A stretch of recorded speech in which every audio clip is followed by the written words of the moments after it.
जय हिंद। आज की मेरी वीडियो एसी का काम सीखने के बारे में है। तो ये बात जो मैं आपको बताने जा रहा हूँ, मैं इसलिए बताने जा रहा हूँ क्योंकि सबका जीवन लगभग सेम होता है और जो मेरे साथ घटा वो आपके साथ भी घट रहा होगा या जरूर घटेगा अगर आप एसी का काम सीख रहे हैं या सीखना चाहते हैं। तो सबसे पहले अगर आप ये सोच रहे हो कि मेरे मामा, मेरे ताया या मेरा कोई भी रिलेटिव, मेरा फ्रेंड वगैरह मेरे को काम सिखा देगा जल्दी, तो मैं एक ही सीजन में काम सीख जाऊंगा, तो ये सबसे बड़ी गलतफहमी है।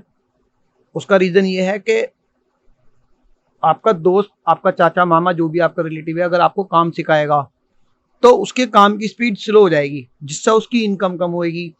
तो वो आपको जल्दी काम नहीं देगा हाथ में, वो अपने हाथ से ही काम करेगा। और जब तक आप अपने हाथ से काम नहीं करोगे आपको काम नहीं आएगा आसानी से, क्योंकि जब तक आप करोगे नहीं आपको समझ नहीं आएगा। ये है रीज़न। अगर वो आपको मुंह से बताएगा भी तो भी आपको काम नहीं आएगा। एक रीज़न ये हुआ। दूसरा रीज़न, आप अगर कहीं दूसरी जगह सीखोगे तो वो आपको काम इसलिए नहीं सीखने देगा कि आप जैसे ही काम सीखोगे आप छोड़कर या तो कंपनी में चले जाओगे या फिर अपना काम कर लोगे। तो इसलिए दो रीज़न से आपको कोई भी काम नहीं सिखाने वाला जल्दी। और तीसरा रीज़न ये है कि जब आप कस्टमर के घर जाओगे तो कस्टमर आपको काम करने ही नहीं देगा। वो आपको समझ जाएगा कि मैकेनिक आपको गाइड कर रहा है, आपको काम नहीं आता, तो वो छुट्टे ही बोलेगा कि अरे यार ये एक्सपेरिमेंट यार कहीं और कर लेना, कहीं और सिखा देना प्लीज यार, एसी में कुछ हो ना जाए, आप मेरा एसी यार आप ही कर दो। तो आपके हेड मैकेनिक को काम करना पड़ेगा। वो फोर्स नहीं कर पाएगा कि सर जी मैं खड़ा हूं या ये है वो है, क्योंकि ये सब मेरे साथ हो चुका है। मैं आप बीती बता रहा हूं। लेकिन मुझे काम सीखना था, मुझे लगन थी। मैंने गैस किस तरह से काम करती है बुक खरीदी थी, रेफ्रिजरेशन थ्योरी की, उससे सीखी। पूरी पूरी रात पढ़ी, उसको समझी कि गैस किस तरह से काम करती है, जो मैं आपको इस वीडियो में बताने वाला हूँ। जो सबसे पहला स्टेप है, आप अगर एसी का काम सीखना चाह रहे हो तो आपको सबसे पहले एसी की वर्किंग पता होनी चाहिए। अगर आपको एसी वर्क पता होगा कि किस तरह काम करता है, तो आपको कोई काम सिखाए या ना सिखाए आप खुद समझ जाओगे कि एसी इस तरह से काम करता है, ये फॉल्ट आ रहा है तो मतलब यहाँ प्रॉब्लम है। समझ रहे हो? तो मैं आपको अपनी वीडियो के थ्रू इस तरह से काम सिखाने वाला हूं कि आपको एक एसी का काम सिखाऊंगा और आपको हर कंपनी के एसी का काम आ जाएगा। समझ रहे हैं? तो ये है काम सीखने का तरीका। तो आपको एक चीज का खास तौर से ध्यान रखना है, सबसे पहले होती है सावधानी। तो आपको सीखनी है सावधानियां।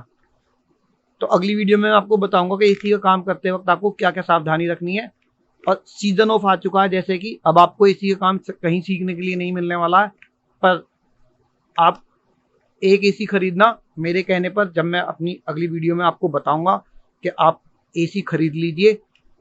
उस एसी पर मैं आपको यहीं से सारा काम सिखाऊंगा और आप बैठे बैठे अपने घर पर, अपने जहां भी आपको सीखना है वहां पे आप उस एसी पे एक्सपेरिमेंट करके काम सीख सकते हैं। और एक गारंटी है कि एक ही एसी का सिखाऊंगा और सारे एसी रिपेयर कर पाओगे, क्योंकि मैंने भी एसी सीखा है। मुझे तो खासतौर से ऊपर से ऑर्डर थे कि उन्हें पता चल गया था ये लड़का काम सीखते ही अपनी दुकान खोलेगा। मुझसे ये गलती हो गई थी कि मैंने ये बोल दिया वहां पे कि मैं तो सर काम सीख के अपना काम करूंगा। तो उन्होंने स्पेशली मेरे को ऑर्डर दिया था कि कोई भी बंदा इसको हाथ नहीं लगाने देगा, इसको काम नहीं देगा हाथ में। बट मुझे सीखना था तो मैंने फिर भी सीखा, वहीं से ही सीखा और उसी जगह से। और मात्र एक सीजन में सीखा, अगले सीजन में मैंने अपना काम डाल लिया था। तो जिस तरह से मैंने एक सीजन में काम सीखा है वही ट्रिक मैं आपको बताने वाला हूं कि आप एक सीजन में कैसे काम सीख सकते हो। एसी का काम कोई बहुत मुश्किल काम नहीं है, बहुत आसान काम है। तो सबसे पहले आप रेफ्रिजरेशन की थ्योरी सीख लीजिए कि गैस किस तरह से काम करती है। ये पैटर्न पूरा नहीं है, पर रेफ्रिजरेशन में जो गैस काम करती है वो यही है। इसके बाद में अगला डायग्राम बनाऊंगा, उसमें ए टू जेड चीज आपको बताऊंगा कि एसी में क्या क्या होता है और किस किस लिए होता है और किस किस चीज का क्या क्या काम है। बिल्कुल एक्सप्लेन करके बताने वाला हूँ, फुल्ली डिटेल्ड। अगर आपको इस वीडियो में कुछ समझ नहीं आएगा तो आप मेरी बात मानिए, डिसलाइक मत करना, आपसे मेरी रिक्वेस्ट है। आप नीचे कमेंट करना कि सर जी मेरे को ये समझ नहीं आया। समझ रहे हो? तो मैं आपको रिप्लाई करूंगा। अगर मुझे लगेगा रिप्लाई में नहीं समझा पा रहा हूं तो आपको मैं वीडियो बनाकर उसका लिंक भेजूंगा कि सर जी ये वीडियो मैंने आपके लिए बनाई है, आप यहां से समझ लीजिए। तो आप सबसे पहले मेरी ये वीडियो देख लीजिए कि गैस काम कैसे करती है। पहले जानते हैं वो कौन से पार्ट हैं जो एसी को कूलिंग बनाने के लिए सहायक होते हैं, जिनकी आवश्यकता होती है कूलिंग बनाने के लिए। कूलिंग बनाने के लिए हमें मशीन में 6 पार्ट्स की ज़रूरत होती है। इनमें सबसे पहला पार्ट होता है हमारा कंप्रेसर, और दूसरा पार्ट होता है हमारा रेफ्रिजरेंट जिसे हम गैस कहते हैं, और तीसरा होता है कंडेंसर, और चौथा है हमारा फ़ैन, पांचवा है हमारा कैपिलरी या एक्सपेंशन वाल्व, और छठा है हमारा एवोपरेटर मतलब कूलिंग कोयल या फिर कूलिंग कंडेंसर। तो ये वो 6 मेन पार्ट है जिनसे कूलिंग बनाई जाती है, जिनका उपयोग कूलिंग बनाने के लिए करा जाता है। अब यहाँ से हम एक चार्ट के ज़रिए देखते हैं कि ये सब पार्ट्स जो हैं किस तरह से काम करते हैं। तो यहाँ ये हमारा वो चार्ट है जिसके ज़रिए हम समझने वाले हैं कूलिंग किस तरह से होती है। तो ये है डायग्राम कूलिंग के प्रिंसिपल का। इसमें मैंने 6 आइटम जो है अपने दिखाए हुए हैं, तो मैं बता देता हूँ। ये हमारा कंप्रेसर है पहला आइटम, और ये रेफ्रिजरेंट है हमारा दूसरा आइटम, जो कि पूरे एसी में हर जगह पर होती है।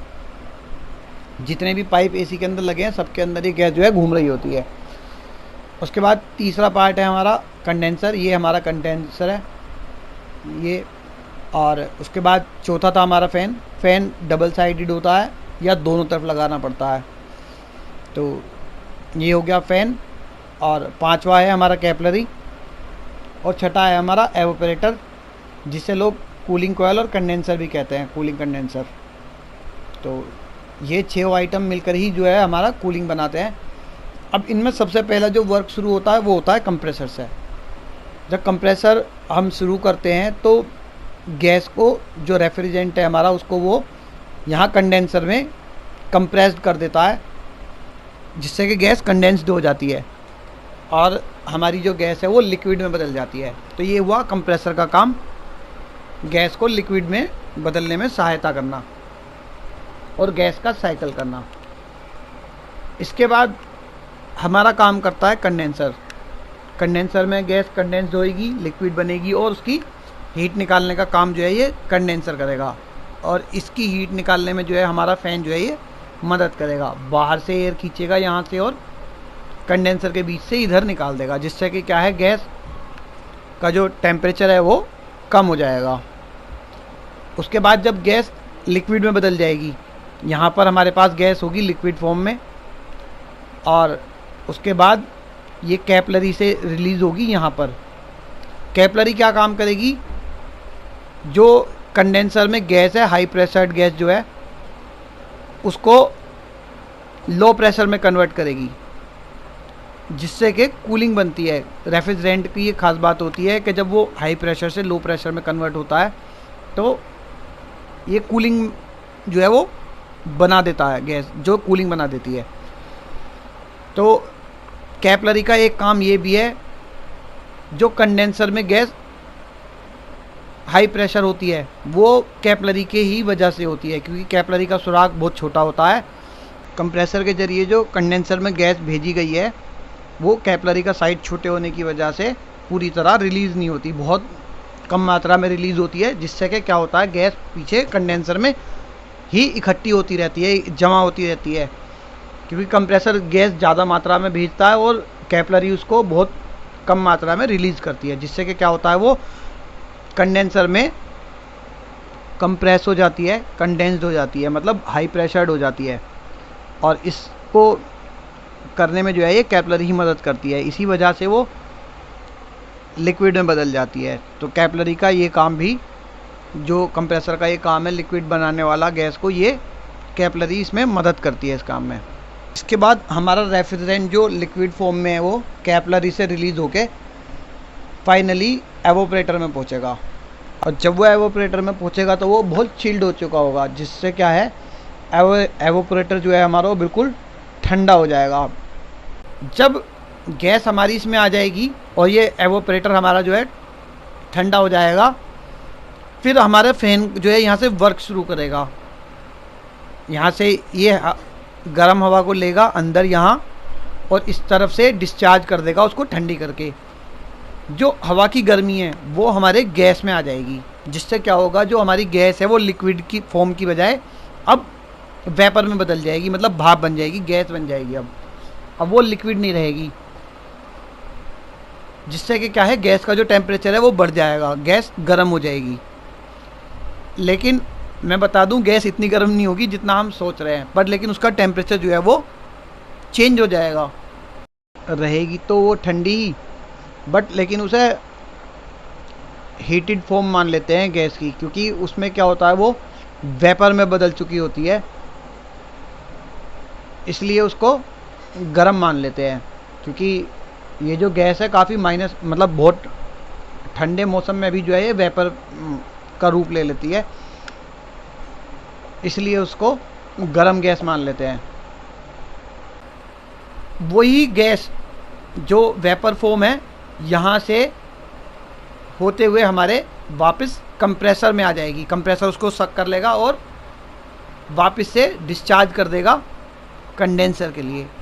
तो ये इसी तरह से ये साइकिल होता रहता है और जो है हमारी जो है वो कूलिंग बनती रहती है। तो ये वो पार्ट हैं जो कूलिंग बनाने में हमारी मदद करते हैं। बाकी जो इक्विपमेंट एसी में लगे होते हैं वो इन सब चीज़ों को कंट्रोल करने के लिए लगे होते हैं, जैसे रूम का टेम्परेचर मैनेज करना, मोटर की स्पीड मैनेज करना। तो आप समझ ही चुके हैं, मेनली पीसीबी का काम तो केवल यूनिट को कंट्रोल करने का है। जितने भी डिवाइसेस यूनिट में लगे हैं उन सबको पीसीबी सिर्फ कंट्रोल करती है। मेनली ये वो 6 पार्ट हैं जो कूलिंग बनाते हैं, इनके बिना कूलिंग नहीं बनाई जा सकती है। इन पार्ट्स की फॉर्म तो चेंज हो सकती है, बट लेकिन उनकी क्रिया यही रहेगी, जो काम करेंगे वो यही करेंगे। जैसे कैपिलरी की बजाय एक्सपेंशन वाल्व भी लगा लेते हैं,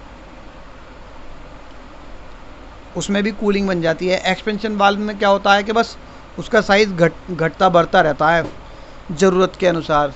कैपिलरी का एक जैसा साइज़ रहता है, वो घटता बढ़ता नहीं है। तो इस सब में मेनली जो क्रिया हमारी हुई है, जिस पे वर्क हुआ है, वो है हमारी गैस। तो एक बार फाइनली मैं बता देता हूँ, इसमें गैस पे ही जो है सारा प्रोसेस हमारा हुआ है।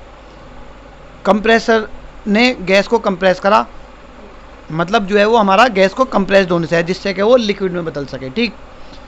दूसरा, कैपिलरी ने करा हाई प्रेशर से लो प्रेशर में, ये भी गैस पे हुआ प्रोसेस। तो गैस जब हाई प्रेशर से लो प्रेशर में होएगी, कूलिंग बनाएगी, ये भी सारा प्रोसेस जो है वो गैस का है। इसके बाद जो गैस है हमारी, वो पूरे एवोपरेटर को ठंडा कर देगी और एवोपरेटर के अंदर से निकलने वाली एयर के थ्रू जो है वो गर्म होके वेपर बन जाएगी। और जो गैस फॉर्म में वो आने के बाद, वेपर बनने के बाद, तो इस वीडियो में शायद आप समझ गए होंगे कि और कंप्रेसर में जाने के बाद वो कूलिंग का जो से सिद्धांत है वो कंप्रेसर उसको कंडेंसर में भेज देगा। गैस हमारी किस तरह से कूलिंग बनाती है, कंप्रेस्ड होगी। तो इस सब में जो चल रहा है ना प्रोसेस, वो सिर्फ गैस का हो रहा है। गैस पीछे जा रही है, कंप्रेस्ड हो रही है, लिक्विड बन रही है। तो आप फिर लो प्रेशर होके कि मेरी क्या बात है जो आपको कंडेंसर में जा रही है, समझ नहीं आई है, वहाँ पे वो वेपर बन रही है, दोबारा से उसको डिफाइन करने की कोशिश क्रिया बार बार हो रही है, जिससे कि कूलिंग बन रही है, वो आपको समझ में आ जाए। तो मेनली इसमें जो ये सब डिवाइसेस लगे हैं, गैस को ही कंट्रोल वीडियो करने के लिए लगे हैं। काफी डिटेल से वीडियो डालूं, कूलिंग बना रहे हैं, आप लोग समझ जाए। अब मेरी बात समझ गए, जैसे कि मैंने जो फंडा इतना सारा बारे में बता दिया, कंप्रेसर का क्या रोल है, तीन तरह का काम गैस को प्रोसेस करने के लिए, कैपिलरी जो 3-4 तरह के काम कर रही है वो बता दिया, कंडेंसर का भी बता दिया है। तो कहीं गर्म से कूलिंग कोयल, जिसको एवोपरेटर बोलते हैं, उसका भी मैंने आपको अच्छे से बता दिया है, फैन का भी बता दिया है। इसी तरह से हमारा जो एसी है, फ्रिज है, गुजारिश है कि आप बड़े-बड़े चिलर प्लांट हैं, सभी कुछ में देखने में यही फंडा चलता है, इसको बनाने में प्रिंसिपल जो है कई बार पूरे दिन निकल जाते हैं, लागू होता है हमारा। तो इसी के थ्रू आपसे रिक्वेस्ट है कि कम से कम डिसलाइक तो ना करें, फॉर्म बदलती रहती हैं डिवाइसेस की। तो अगर आपको ये वीडियो अच्छी लगी हो और समझ में आई हो तो आप मुझे कमेंट करके थैंक्स कर सकते हैं, लाइक भी कर सकते हैं। अगर कोई कमी रह गई है, आपको समझने में कुछ दिक्कत हुई है, तो आप दोबारा से नीचे कमेंट कर दीजिए, मैं इसको और अच्छे से बनाने की कोशिश करता हूँ। या आपका जो सवाल है, जो आपको समझ नहीं आया, वो आप नीचे ज़रूर मुझे कमेंट करके बताएं कि क्या गलती हुई है, जिससे कि मैं अगली वीडियो में वो सुधार के आपको दोबारा बता सकूं। तो ये कूलिंग का प्रिंसिपल है। अगर तो ये विंडो एसी का डायग्राम है, दोबारा वीडियो में बताने वाला हूँ कि जिसमें मैं बताऊंगा कि किस तरह से कम हो जाती है और कैसे कमरे ठंडे हो जाते हैं, रूम किस तरह से कमरे से बाहर और बाहर से अंदर मतलब जो ट्रांसफर होती है वो चैनल को लाइक और सब्सक्राइब कर लीजिए हो जाते हैं, जिससे आप वो वीडियो देख सकें अगर आप इच्छुक हैं देखने के। इसी का जो मतलब तो वीडियो का जो वीडियो देखने के लिए मतलब जो फुल डिटेल बहुत धन्यवाद, उसमें मैं बताने वाला हूँ। केवल ये तो मैंने सिर्फ ये बताया कि कूलिंग दोबारा मेरे चैनल से जुड़े और एसी से रिलेटेड अपने सवाल पूछें और धन्यवाद उनके जवाब पाएं। तो आपका एक बार फिर से वीडियो देखने के लिए बहुत बहुत धन्यवाद।